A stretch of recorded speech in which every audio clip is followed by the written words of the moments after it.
Breaking చూస్తున్న మరి కాసేపట్లో తెలంగాణ కేబినెట్ భేటీ జరగనుంది. జూన్ 4వ తేదీలోపు చేపట్టాల్సిన అత్యవసర అంశాలపై మాత్రమే చర్చించాలని కేంద్ర ఎన్నికల సంఘం స్పష్టం చేసింది. అలాగే ఎజెండాలోని రైతు రుణమాఫీ, హైదరాబాద్ ఉమ్మడి రాజధానికి సంబంధించిన అంశాలను జూన్ 4వ తేదీ వరకు పక్కన పెట్టాలని రాష్ట్ర ప్రభుత్వానికి ఎన్నికల కమిషన్ తేల్చి చెప్పింది. తెలంగాణ రాష్ట్రంలో లోక్సభ ఎన్నికల నిర్వహణలో భాగస్వామ్యం ఉన్న అధికారులు కేబినెట్ భేటీకి హాజరు కావద్దని ఆదేశించింది.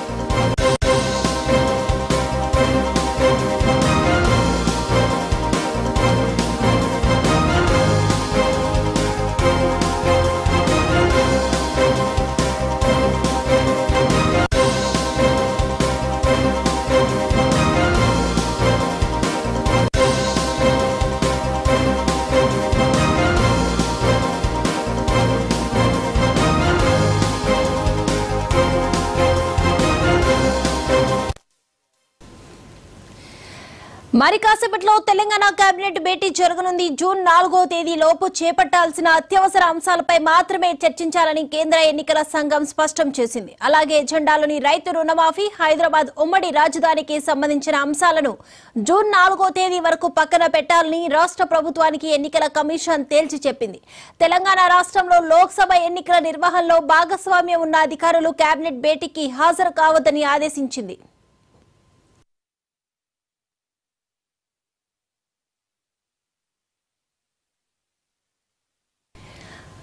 మరి కాసేపట్లో తెలంగాణ కేబినెట్ భేటీ జరగబోతుంది. అయితే జూన్ 4వ తేదీ లోపు చేపట్టాల్సిన అత్యవసర అంశాలపై మాత్రమే చర్చించాలంటూ కూడా ఈసీ స్పష్టం చేసింది. ఈ అంశానికి సంబంధించి మరిన్ని అప్డేట్స్ అందించడానికి మా తెలంగాణ స్పెషల్ కరెస్పాండెంట్ శ్రీకాంత్ సిద్ధంగా ఉన్నారు. శ్రీకాంత్,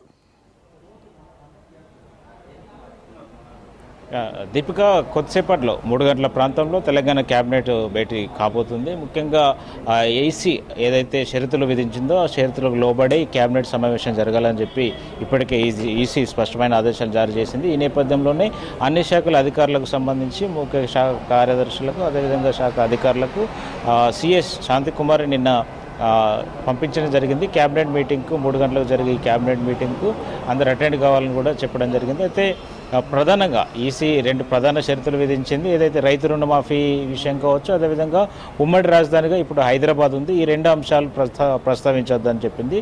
అయితే ఇప్పటికే ప్రభుత్వం ఏదైతే ఎజెండాలో పేర్కొని వస్తుందో ఇటు వర్షాకాలం పంట సాగు విషయంలో కావచ్చు, ఇటు రైతులకు ఇటు ధాన్యం కొనుగోలు అంశం కావచ్చు, అదేవిధంగా కాళేశ్వరం ప్రాజెక్టుపై ఎన్డీఎస్ఏ రిపోర్టు సంబంధించిన అంశం కావచ్చు, అదేవిధంగా ఇటీవల కొద్ది రోజుల్లో ఇప్పుడు విద్యా సంవత్సరం ప్రారంభం కాబోతుంది. దీనికి సంబంధించినటువంటి సిలబస్ మార్పు కావచ్చు, అదేవిధంగా స్కూల్ యూనిఫామ్ కావచ్చు, అన్ని సంబంధించిన అంశాలు ప్రధానంగా చర్చకు వచ్చే అవకాశం కనిపిస్తున్నాయి. ప్రభుత్వం మాత్రం ప్రధానంగా ఫోకస్ పెట్టింది. ఎందుకంటే ఆదాయ సమకూర్చుకోవడంలో ఇప్పటికే గత 2-3 రోజుల క్రితం సీఎం రేవంత్ రెడ్డి సమీక్షలు చేశారు. రిజిస్ట్రేషన్ శాఖతో పాటు అదేవిధంగా ఇటు ఎక్సైజ్ ఇతర ఆదాయ మార్గాలు సమకూర్చే ఏ అయితే శాఖలు ఉన్నాయో వాటన్నిటితోటి ఆయన రివ్యూ చేయడం జరిగింది. అధికారులకు ఇప్పటికే స్పష్టం చేయడం జరిగింది. ఆదాయం సమకూరే మార్గాలు ఏవైతే ఉన్నాయో వాటిని ఖచ్చితంగా వాటిపై అధ్యయనం చేయాలని చెప్పడం జరిగింది. మెయిన్గా రాష్ట్ర ప్రభుత్వం అయితే రుణమాఫీ మీద ఫోకస్ పెట్టింది. ఈ ఎన్నికల్లో మొన్న ఏదైతే పార్లమెంట్ ఎన్నికల్లో క్యాంపెయినింగ్ సందర్భంగా ప్రతి సందర్భంలో సీఎం రేవంత్ రెడ్డి చెప్తూ వచ్చారు, ఆగస్టు 15 లోపు ఖచ్చితంగా 2 లక్షల రుణమాఫీ చేసి తీరుతామని చెప్పి. అయితే దీనికి సంబంధించి ఆదాయ మార్గాలు, రాష్ట్ర బడ్జెట్ ప్రస్తుత ఆర్థిక పరిస్థితి ఎలా ఉంది, నెల ఖర్చులు పోను ఎంత మిగులుబాటు అవుతుంది, ఎంత చెల్లించాల్సి వస్తుంది, ఈ రుణమాఫీ కోసం ఎంత డబ్బులు సేకరించాల్సి ఉంది, అన్నింటినీ క్యాలిక్యులేట్ చేసే అవకాశం ఉంది. ఓన్లీ రుణమాఫీ కోసమే కాకుండా నెలవారీ ఇప్పుడు పెన్షన్లు ఇవ్వాల్సి ఉంటుంది, ఆసరా పెన్షన్లు కావచ్చు, అదేవిధంగా ఇటు ఉద్యోగుల జీతాలు కావచ్చు, ఇతర కార్యక్రమాలు ఇటు రెగ్యులర్గా ఇటు ఆరోగ్యశ్రీకి సంబంధించి కావచ్చు, ఇతర వెల్ఫేర్ కావచ్చు, ఇంకా రైతు పెట్టుబడి సాయం కావచ్చు, ఇప్పుడు రైతు భరోసా ఇవ్వాల్సిన సందర్భం ఉంది. ఇవన్నిటిని బేరీజ్ వేసుకొని రాష్ట్ర ఖజానాపై ప్రధానంగా చర్చ జరిగే అవకాశం కనిపిస్తుంది. ముఖ్యంగా దాదాపు 40,000 కోట్లు అవసరం పడతాయి ఏదైతే రైతు రుణమాఫీ కోసం. ఇవన్నీ ఎట్లా సేకరించాలనే దాని మీద ప్రధానంగా చర్చ జరిగే అవకాశం కనిపిస్తుంది. బయటికి మాత్రం ఈ అంశాన్ని వెల్లడించకపోవచ్చు, ఎందుకంటే ఈసీ దీని మీద ఆంక్షలు విధించిన నేపథ్యంలో. అయితే ముఖ్యంగా చూసుకున్నట్టయితే రైతు కోణంలోనే ఎక్కువ జరిగే అవకాశం ఉంది. రివ్యూలో క్యాబినెట్లో చర్చ జరిగే అవకాశం కనిపిస్తుంది. ఎందుకంటే కాంగ్రెస్ ప్రభుత్వం 6 గ్యారెంటీల్లో భాగంగా రైతు రుణమాఫీ, రైతు భరోసా, కౌలు రైతుకు పెట్టుబడి సాయం, అదేవిధంగా రైతు కూలీకి ఇట్లాంటి మేజర్ హామీలు ఇచ్చిన నేపథ్యంలో వీటిపై చర్చ జరగనుంది. ఎందుకంటే తెలంగాణలో గ్రామీణ ప్రాంతాలు ఎక్కువ, వ్యవసాయ ఆధారిత ప్రాంతం ఎక్కువ కాబట్టి ఈ రైతు ప్రజలు ఇటు రైతుల నుంచే ఆదరించబడింది కాంగ్రెస్ ప్రభుత్వం అని చెప్పవచ్చు. ఎందుకంటే గ్రామీణ ప్రాంతాల్లోని ఓటర్లంతా ఇటు కాంగ్రెస్ వైపు మొగ్గు చూపినటువంటి పరిస్థితి. ఈ నేపథ్యంలోనే రైతుల కోణంలోనే నిర్ణయాలు ఉండాలని చెప్పి ఇప్పటికే ప్రభుత్వం భావిస్తున్నట్టుగా తెలుస్తుంది. ఈ నేపథ్యంలోనే రైతు భరోసాతో పాటు ఇప్పుడు వచ్చే వర్షాకాలం నుంచి రైతు భరోసాతో పాటు వడ్లకు 500 బోనస్ ఇస్తామని కూడా చెప్పడం జరిగింది. అయితే ఇటీవల కొన్ని కామెంట్ సీఎం చిట్చాల్లో సన్నవడ్లు అని చెప్పినప్పటికీ దొడ్డు వడ్ల సన్నవడ్లకు 500 బోనస్ ఇస్తారనేది క్లారిటీ లేదు. అదేవిధంగా ఇప్పుడు తడిసిన ధాన్యం ఉంది, కళ్ళాలలో ఉంది, దాన్ని సేకరించాలని చెప్పి ఇప్పటికే రైతులు ప్రభుత్వాన్ని వేడుకున్నటువంటి పరిస్థితి కనిపిస్తుంది. అయితే ప్రభుత్వం కూడా ఇప్పటికే స్పష్టం చేస్తుంది, తడిసిన ధాన్యాన్ని పూర్తిగా సేకరిస్తాము, ప్రతి గింజ ప్రభుత్వమే ఉంటుంది, ఎవరు అధైర్యపడద్దని చెప్తున్నప్పటికీ ఈరోజు క్యాబినెట్లో దీనిపై ప్రధానంగా చర్చ జరిగే అవకాశం కనిపిస్తుంది. రాష్ట్రంలో ఎంత ధాన్యం పండింది, గతంలో కంటే ఇప్పటికి యాసంగిలో తగ్గినటువంటి పరిస్థితి. ఎందుకంటే చాలా వరకు పంటలు ఎండిపోయినటువంటి నీళ్లు లేక ఎండిపోయినటువంటి పరిస్థితి ఉన్న నేపథ్యంలో దాదాపు ఇప్పటికే 36 లక్షల మెట్రిక్ టన్నుల ధాన్యం సేకరించినామని చెప్తున్నారు. అయితే దీనికి అనుగుణంగా ఇంకా దాదాపు ఇంకో 50 లక్షల మెట్రిక్ టన్నుల ధాన్యం సేకరించాల్సి ఉందని అంచనా వేస్తున్నప్పటికీ ఇంకెంత సేకరించాలి, రైతులకు ఆ సేకరించిన దానికి డబ్బులు అకౌంట్లో జమ చేశారా లేదా, ఇట్లాంటివన్నీ చూసుకోవాల్సి ఉంటుంది. ఇవన్నీ చర్చకు వచ్చే అవకాశం కనిపిస్తుంది. ముఖ్యంగా రాష్ట్ర ప్రభుత్వం ఏదైతే గతంలో నిర్ణయం తీసుకుంది, ఇప్పుడు టీజీగా మారిపోయింది.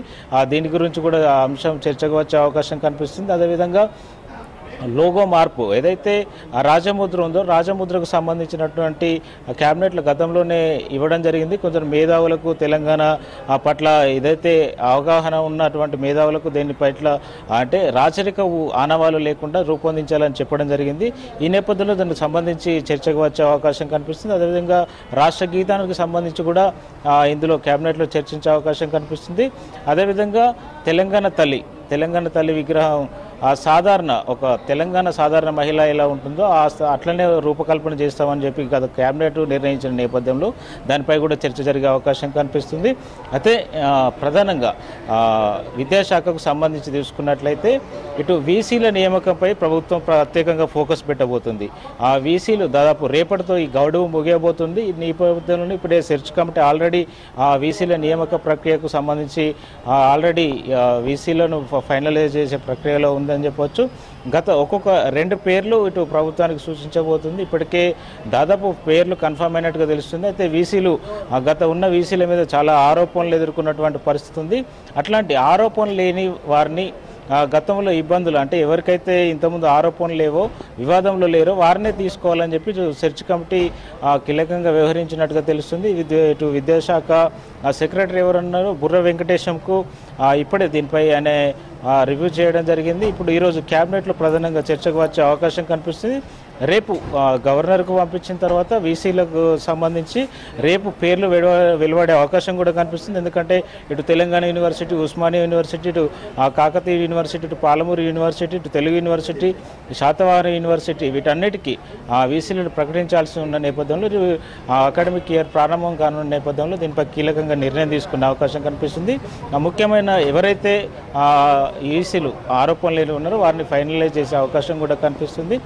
చాలా కీలక అంశాలు మెయిన్గా ఇటు కాళేశ్వరంకు సంబంధించి మేడిగడ్డకు సంబంధించినటువంటి దాని మీద కూడా చర్చకు వచ్చే అవకాశం ఉంది. ఎందుకంటే మేడిగడ్డ రిపేర్కు దాదాపు 100 కోట్లు ఖర్చు అవుతాయని చెప్పి ఇటు ప్రభుత్వం అంచనా వేస్తుంది. అయితే ఇరిగేషన్ అధికారులు దీనికి సంబంధించి కూడా ఇప్పటికే నివేదిక ఇవ్వడం జరిగింది. ఇటు ఎలాంటి సంస్థ భరిస్తుందా, ప్రభుత్వం భరిస్తుందా అనేది ఇప్పటివరకు క్లారిటీ రాలేదు. ఎలాంటి సంస్థ ఏమో ఆపరేషన్స్ మెయింటెనెన్స్ మాత్రమే చూస్తామని ఎలాంటి సంస్థ చెప్తుంది. ఇటు ప్రభుత్వం మాత్రం ఎలాంటి సంస్థను పూర్తిగా భరించాలి. అయితే ఎన్డీఏసీ రిపోర్టు ప్రకారం అయితే తక్షణ మరమ్మతులు చేపట్టండి, ఇది వరదలు వచ్చేలోపు అన్నారు. ఇప్పుడు వర్షాకాలం ఇంకో 2 వారాల్లో ప్రారంభం కాబోతుంది. నైరుతి ఋతుపవనాలు వస్తున్నాయి, తొందరగానే వర్షాలు వస్తాయి రాష్ట్రానికి చెప్తున్న నేపథ్యంలో మహారాష్ట్ర నుంచి వరదలు వచ్చే ఆస్కారం ఉంది. ఎక్కువ వర్షం పడితే గోదావరి ఫ్లో పెరుగుతుంది. ఈ గోదావరి ఫ్లో పెరిగినప్పుడు ఖచ్చితంగా గేట్లు ఎత్తుంచాల్సిన పరిస్థితి నెలకొంది చెప్పి ఎన్డీఎస్ రిపోర్ట్లో పేర్కొంది. అయితే మేడిగడ్డ కుంగిన ప్రాంతం కాబట్టి మేడిగడ్డలో అన్ని గేట్లు ఎత్తి ఉంచడానికి ప్రయత్నం చేస్తున్నారు. ఇటు అన్నారం సుందిళ్లలో వాటర్ నిల్వ చేయొచ్చా లేదా అనేది కూడా చర్చించే అవకాశం ఉంది. ఎందుకంటే ఈ అన్నారం సుందిల్లో వాటర్ నిల్వ చేసి పంపింగ్ చేస్తేనే వచ్చే సీజన్కి ఇటు అక్టోబర్ తర్వాత వర్షాలు తగ్గుముఖం పడతాయి కాబట్టి అప్పుడు తాగునీటికి సాగునీటికి రెండింటికి ఇబ్బంది అయ్యే ఆస్కారం ఉంది. అయితే ఈ వరద ఉన్నప్పుడే ఫ్లోని ఇటు రివర్స్ పంపింగ్ చేసుకోవచ్చా ఏందనేది అన్ని మార్గాలు అన్వేషించే విధంగా ఉండబోతుంది.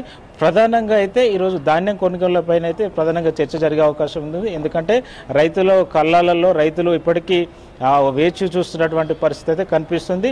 చాలా అంశాలు ఏదైతే 6 గ్యారెంటీ పథకాల్లో భాగంగా హామీ భాగంగా ఇచ్చారో వాటన్నిటిపైన చర్చ జరిగే అవకాశం మాత్రం కనిపిస్తుంది. ఈసీ అయితే ఏదైతే పేర్కొందో దీనికి సంబంధించి ఎన్నికల దాంట్లో పాల్గొన్నారో వాళ్ళు ఎవరు ఈ మీటింగ్ అటెండ్ కావద్దని చెప్పారు. అయితే మరి ఎంత మేరకు ఉంటారో చూడొచ్చు. ఇంక్లూడింగ్ సిఎస్ కీలక అధికారులు కూడా ఈసీ ఏదైతే ఎన్నికల్లో భాగంగానే ఉన్నారు. ఇటు ఎక్సైజ్ కమిషనర్ కావచ్చు, ఇతర అధికారులు కావచ్చు, వీరందరూ ఉన్నారు. కానీ అటెండ్ కావద్దన్నారు. కానీ ఖచ్చితంగా హాజరు కావాల్సి ఉంటుంది. ఎందుకంటే ప్రధానంగా ప్రభుత్వం అయితే రెవెన్యూ, ఇటు ఎక్సైజ్, రిజిస్ట్రేషన్స్, అదేవిధంగా మైనింగ్ శాఖలకు సంబంధించిన అధికారులు కీలకం కాబోతున్నారు. కాబట్టి మీటింగ్లో విద్యాశాఖకు సంబంధించి దీనిపై ప్రధానంగా చర్చలు జరిగే అవకాశం కనిపిస్తుంది. ధాన్యం సేకరణ మీద రైతులు మాత్రం ఊరటగా ఎదురు చూస్తున్నారు ప్రభుత్వం ఏం ప్రకటించబోతుందని. ధాన్యం కొనుగోలుకు సంబంధించి ప్రభుత్వం క్యాబినెట్ మాత్రం కొద్దిసేపట్లో 3 గంటల ప్రాంతంలో ప్రారంభం కాబోతుంది. Deepika. Right. Thank you Srikanth.